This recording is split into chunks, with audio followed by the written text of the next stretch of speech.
ఇది కేవలం సమాచారంగా మాత్రమే భావించండి. వైద్య నిపుణులను సంప్రదించండి. కిడ్నీస్ లేకపోతే మన బాడీలో ఎలాంటి ప్రోగ్రెషన్ అనేది ఉంటుందంటారు? ఏదైతే అబ్జార్బ్ అయ్యి ఒంట్లోకి వెళ్ళి సెల్స్ యూజ్ చేసిన తర్వాత వచ్చే టాక్సిక్ మెటీరియల్ ఏవైతే ఉంటుందో, కిడ్నీలు అంటూ అసలంటూ లేకపోతే ఈ ప్రక్రియ జరగదు. అంటే ఒంట్లో చాలా టాక్సిక్ మెటీరియల్స్. కిడ్నీ డిసీజెస్ చాలా ఉంటాయి. సో అందులో బేసిక్గా క్రానిక్ కిడ్నీ డిసీజెస్ అంటే ఏవేవి వస్తాయి?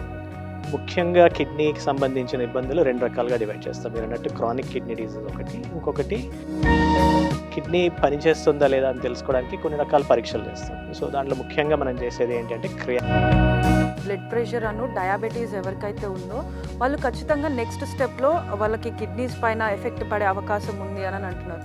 సో అంటే డయాబెటీస్ ఉన్న వాళ్ళ అందరికీ కిడ్నీ ప్రాబ్లం రావాలని ఏం లేదు. అలాగే బీపీ ఉన్న వాళ్ళ అందరికీ, ఎవరికైతే డయాబెటీస్ సరిగ్గా కంట్రోల్లో లేక, ఓకే, బ్లడ్ ప్రెషర్ సరిగ్గా కంట్రోల్ లేక ఉన్న వాళ్ళకి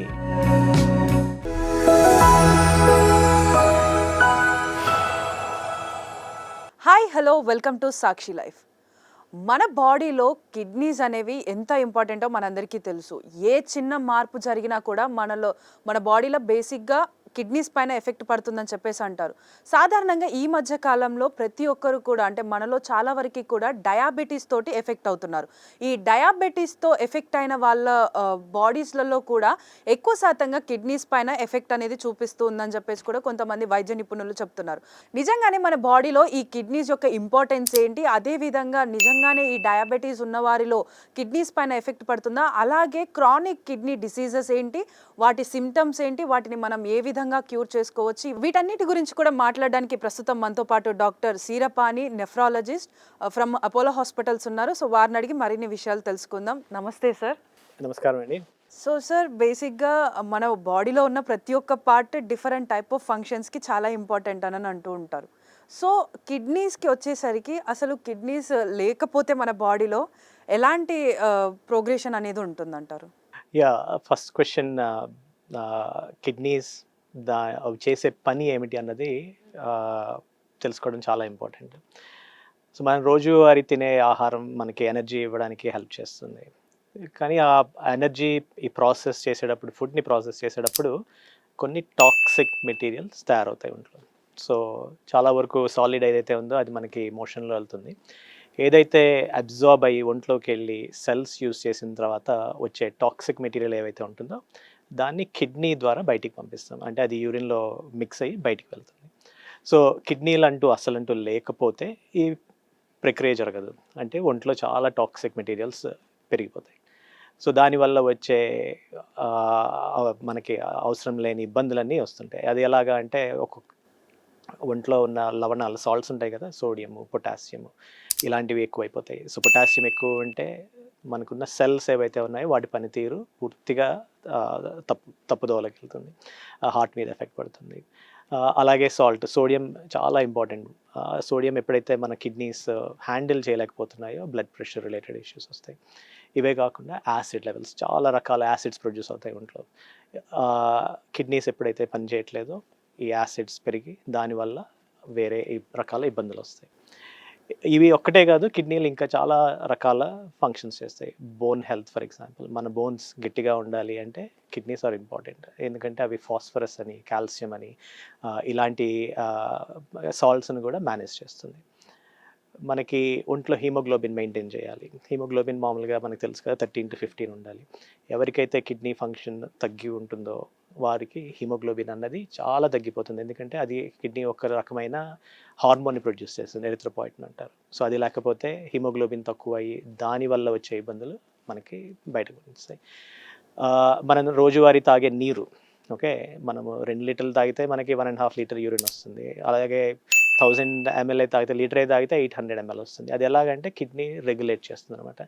మనకి ఎంత నీరు ఒంట్లో ఉండాలి, ఎంత ఎక్కువ ఉంది, ఎంత తక్కువ ఉంది, దాన్ని బట్టి కిడ్నీలు మన ఫ్లూయిడ్ స్టేటస్ని మేనేజ్ చేస్తుంది. సో ఇన్ని రకాల పనులు కిడ్నీ చేస్తుంది. So very important organs in the body. ఇవి లేని పక్షంలో చాలా రకాల ఇబ్బందులు, ఏవైతే ఇప్పుడు ఫంక్షన్స్ చెప్పానో వీటన్నిటిలోనూ మనకి ఎఫెక్ట్ కనిపిస్తుంది అన్నమాట. సో డాక్టర్ ఇప్పుడు అంటే లైక్ కిడ్నీ డిసీజెస్ చాలా ఉంటాయి. సో అందులో బేసిక్‌గా క్రానిక్ కిడ్నీ డిసీజెస్ అంటే ఏవేవి వస్తాయి? సో ముఖ్యంగా కిడ్నీకి సంబంధించిన ఇబ్బందులు 2 రకాలుగా డివైడ్ చేస్తాం. మీరన్నట్టు క్రానిక్ కిడ్నీ డిసీజ్ ఒకటి. ఇంకొకటి అక్యూట్ కిడ్నీ ఇంజ్యూరీ అంటారు.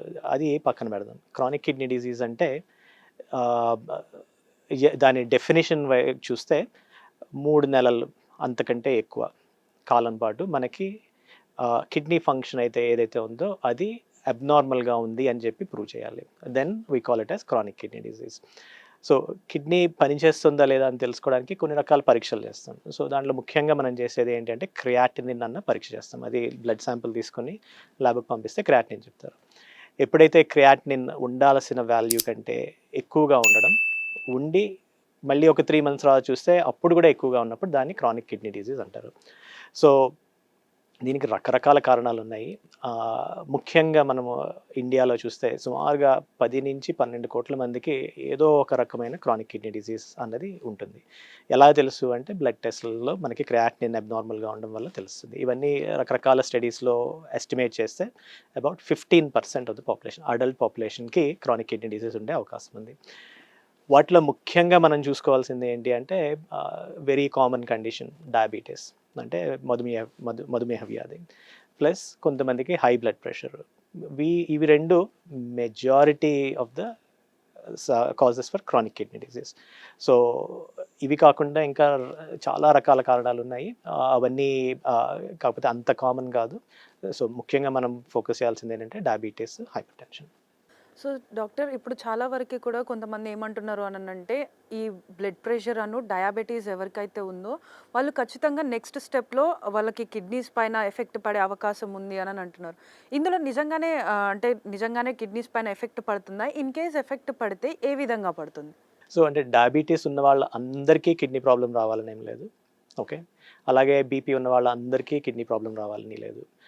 ఎవరికైతే డయాబెటీస్ సరిగ్గా కంట్రోల్‌లో లేక, ఓకే, బ్లడ్ ప్రెషర్ సరిగ్గా కంట్రోల్ లేక ఉన్న వాళ్ళకి కిడ్నీ ప్రాబ్లమ్స్ వచ్చే అవకాశం ఎక్కువ. అది కూడా నిన్న డయాబెటీస్ వచ్చింది అంటే రేపు కిడ్నీ ప్రాబ్లం రాదు. జనరల్‌గా ఏంటంటే సుమారుగా కిడ్నీ ప్రాబ్లం డయాబెటీస్ వచ్చిన 10-15 ఏళ్ల తర్వాత కిడ్నీ ప్రాబ్లమ్ స్టార్ట్ అవుతుంది. కానీ మనకి ఇంపార్టెంట్‌గా తెలుసుకోవాల్సింది ఏంటంటే డయాబెటీస్‌లో కూడా 2 రకాలు ఉన్నాయి. Type 1 diabetes, type 2 diabetes. Type 2 diabetes అనేది జనరల్లీ కొంచెం అడల్ట్ ఏజ్‌లో వచ్చే ప్రాబ్లమ్. అంటే మోర్ దాన్ 25, 30 ఆ టైంలో వచ్చేది.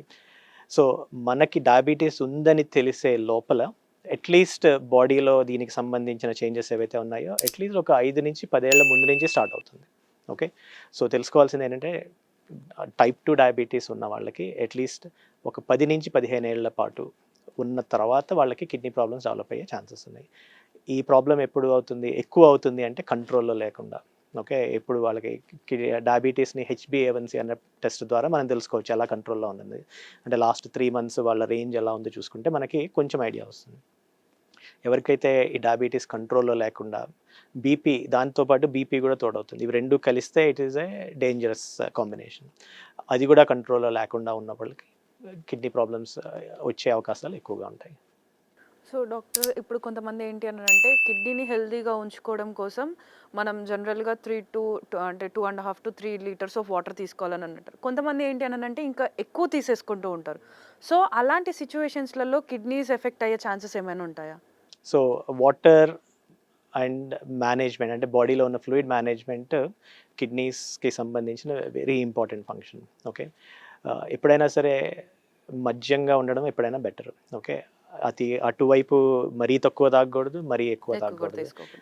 మరీ తక్కువగా తాగితే వచ్చే ఇబ్బందులు ఏంటంటే డీహైడ్రేషన్ అంటాం. అంటే కావాల్సినంత నీరు లేక యూరిన్ చాలా కాన్సన్ట్రేటెడ్‌గా వస్తుంది. ఎప్పుడైతే యూరిన్ కాన్సన్ట్రేటెడ్‌గా అవుతుందో కిడ్నీ స్టోన్స్ ఫామ్ అయ్యే అవకాశం చాలా ఎక్కువ ఉంటుంది. దాంతోపాటు యూరినరీ ట్రాక్ట్ ఇన్ఫెక్షన్స్ వచ్చే అవకాశం కూడా ఎక్కువ ఉంటుంది. సో తక్కువ తాగితే వచ్చే ఇబ్బందులు అవి. మరీ ఎక్కువగా తాగామనుకోండి, ఇది ఒంట్లో ఉన్న సాల్ట్స్ అంటే సోడియం, ప్రైమర్లీ సోడియం మీద చాలా ఎఫెక్ట్ ఉంటుంది. కొంతమందికి 5-10 లీటర్లు తాగుతుంటారు. అలా తాగడం వల్ల ఈ సోడియం కాన్సంట్రేషన్స్ తగ్గిపోయి లో సోడియం వచ్చి ఫిట్స్‌తో అడ్మిట్ అయ్యే అవకాశాలు ఉంటాయి. సో ఎప్పుడు కూడా మరీ ఎక్కువగా కూడా తాగకూడదు. 3 litres, 2.5-3 litres is adequate for majority of the people. కానీ ఈ అడ్వైజ్ ఏదైతే ఉందో ఇది నార్మల్ హెల్తీ కిడ్నీస్ ఉన్న వాళ్ళకి. ఓకే, కొన్ని రకాల సిచ్యువేషన్స్ ఉంటాయి, కొన్ని conditions like polycystic kidney disease అంటారు కదా, అంటే ఇది జన్యుపరంగా వచ్చే కిడ్నీ ప్రాబ్లం. ఇలాంటి పేషెంట్స్కి మేము ఇంటెన్షనల్గా కొంచెం ఎక్కువ తాగమని చెప్తాం, ఎందుకంటే సమ్ ఎవిడెన్స్ టు సే ఎక్కువ నీరు తాగితే సిస్ట్ ఉన్న ప్రోగ్రెషన్ తగ్గే అవకాశాలు ఉన్నాయని. అలాగే అడ్వాన్స్డ్ కిడ్నీ డిజీజ్ అంటే ఎప్పుడైతే వాళ్ళ క్రియాటినిన్ పెరుగుతూ వెళ్తుంది ఉన్నప్పుడు వాళ్ళకి ఫ్లూయిడ్ని రెగ్యులేట్ చేసే మెకానిజం ఉండదు. సో వాళ్ళు 2 లీటర్లు తాగితే they may only pass 1 litre. So అంటే ప్రతిరోజు 1 లీటర్ ఎక్స్ట్రా గెయిన్ చేస్తుంటారు. అలాంటి సిచ్యువేషన్లో ఫ్లూయిడ్ అక్యుములేషన్ అంటారు, అంటే చాలా ఎక్కువగా నీరు చేరిపోతుంది, కాళ్ళ వాపులు రావడం, మొహం వాపు రావడం, ఆయాసం రావడం, లేకపోతే పొట్టొబ్బరంగా ఉండడం. ఇలాంటి సిచ్యువేషన్లో వాళ్ళకి ఇంటెన్షనల్గా మేము నీళ్లు తక్కువ తాగాలి అని చెప్తాము. సో ఈ 3 లీటర్స్ 2.5 to 3 లీటర్స్ అడ్వైజ్ ఏదైతే ఉందో అది పర్ఫెక్ట్లీ నార్మల్గా వర్క్ చేస్తున్న కిడ్నీస్ ఉన్న వాళ్ళకి ఇచ్చిన అడ్వైస్ అది. ఎప్పుడైతే కిడ్నీ ఇంపైర్మెంట్ అంటే కిడ్నీ ఫంక్షన్ తగ్గుతూ ఉందో వాళ్ళకి అడ్వైస్ ప్రతి ఒక్కరికి ఇండివిజువలైజ్ చేసి చెప్పాల్సి వస్తుంది. సో డాక్టర్, ఇప్పుడు మనలో చాలామంది అంటూ ఉంటారు పెద్దవాళ్ళు కూడా, ఏంటి అని అంటే ఎక్కువ శాతంగా పులుపు తిన్నా కానీ, లేకపోతే నాన్ వెజ్ తిన్నా, లేకపోతే ఈ ఏదైతే పాలకూర ఉంటుందో అది తినడం వల్ల కిడ్నీ నొప్పి వస్తుంది, కిడ్నీ వాపు వస్తుంది అని అంటారు. ఇందులో నిజంగానే అది తినడం వల్ల ఇలా జరుగుతుందంటారా? అది దాంట్లో సత్యం కొంచెం ఉంది, అందరికీ ఇదే వర్తించదు. ఎందుకంటే కొంతమందికి స్టోన్ ఫార్మర్స్ ఉంటారు, అంటే వాళ్ళకి కిడ్నీ కాల్షియం కానీ, ఆక్సలేట్ కానీ, తర్వాత సోడియం కానీ ఇవి హ్యాండిల్ చేసే పద్ధతి కొంతమందికి ఉండాల్సిన విధంగా ఉండదు, కొంచెం అబ్నార్మల్గా ఉండొచ్చు. అలాంటి సిచ్యువేషన్లో ఏంటంటే ఎస్పెషల్లీ నాన్ వెజిటేరియన్ ఫుడ్ ఇవి తిన్నప్పుడు వాళ్ళకి స్టోన్ ఫార్మేషన్ రిస్క్ పెరుగుతుంది అనమాట. దానికి తోడు మనము నీళ్ళు సరిగా తాగకపోయినా, ఉప్పు ఎక్కువగా తిన్నా వాళ్ళకి స్టోన్స్ ఎక్కువగా ఫామ్ అయ్యే ఛాన్సెస్ ఉంటాయి. అలాంటప్పుడు నొప్పి వస్తుంది. Majority of the kidney problems ఏవైతే కిడ్నీ ఫంక్షన్ ఎఫెక్ట్ చేస్తున్నాయో మెజారిటీ ఆఫ్ దెమ్ వాటికి నొప్పి is not a feature of it. నొప్పి ఎప్పుడు వస్తుంది అంటే ఇన్ఫెక్షన్ ఉన్నప్పుడు కానీ, స్టోన్స్ ఉన్నప్పుడు కానీ, ఓకే, ఇంకా వేరే రకమైన ఇబ్బందులు ఏదైనా ట్యూమర్ లాంటివి ఏమైనా ఉన్నప్పుడు అప్పుడు నొప్పి వస్తుంది, కిడ్నీలో నొప్పి. మామూలుగా కిడ్నీ ఫంక్షన్ ఎఫెక్ట్ చేసే కండిషన్స్ ఏవైతే ఉన్నాయో, డయాబెటీస్ కానీ, హైపర్ టెన్షన్ కానీ, కొన్ని రకాల కిడ్నీలో వాపు ఉంటుంది, ఐజిఐ నెఫ్రోపతి అంటాం, లూపస్ అంటాం, ఇలాంటివి వాటిలో నొప్పి అన్నది is not a common feature. Okay, so spinach అన్నారు, స్పినాచ్లో ఆక్సలేట్స్ అన్నవి కాల్షియం, వీటి వల్ల కాల్షియం ఆక్సలేట్ స్టోన్స్ ఫామ్ అయ్యే అవకాశం. సో ఈ అడ్వైజ్ అందరికీ కాదు, ఎవరైతే స్టోన్ ఫార్మేషన్, కొంతమందికి చాలా స్ట్రాంగ్ ఫ్యామిలీ హిస్టరీ ఉంటుంది, అలాంటి వాళ్ళు వీటిని తగ్గించడం ఎప్పుడైనా సరే హెల్ప్ఫుల్ ఉంటుంది. Thank you so much doctor. Thank you. పేదవాడి పక్షాన నిలబడతాం, ప్రజా గొంతుకై నినదిస్తాం. వాయిస్ ఆఫ్ వాయిస్లెస్, తెలుగువారి మనస్సాక్షి, సాక్షి టీవీ. సాక్షి టీవీ ప్రసారాల కోసం మీ స్థానిక కేబుల్ ఆపరేటర్ను వెంటనే సంప్రదించండి.